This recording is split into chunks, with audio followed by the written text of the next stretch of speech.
Hey everyone, and welcome back to our channel. In today's video, we are going to show you how to order layers in Capcut. Let's begin.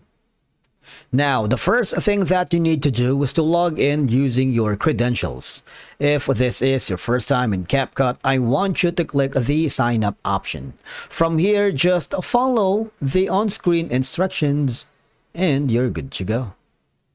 Organizing and ordering layers like media, images, text, and effects in the timeline is very crucial for creating a clean and effective video.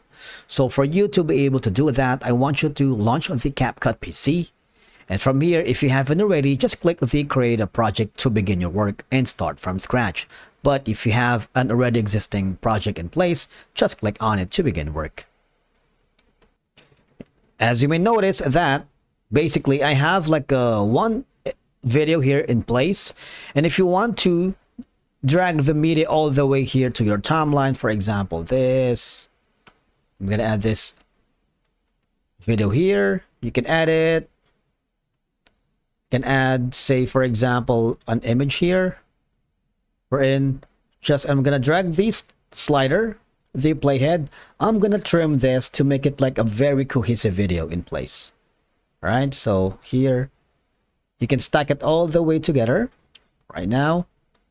And as you can see, this one is an audio. So we're gonna go again to the timeline, and we're going to drag another video at the bottom.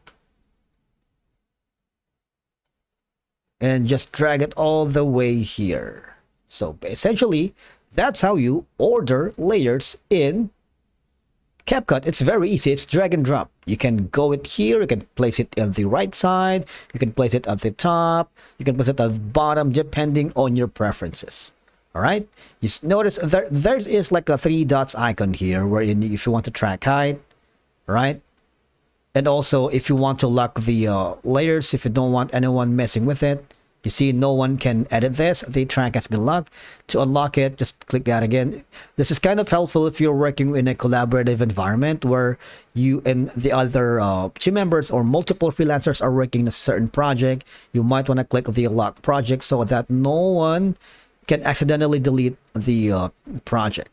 Right? So click on it. Make sure that you order layers properly. So when the time comes, if you want to export this file in different file formats, maybe send it to your client for feedback, just click the export button. But basically that's how you rearrange all the layers in the timeline here in Capcut. Thank you so much for watching. We will see you again in the next video.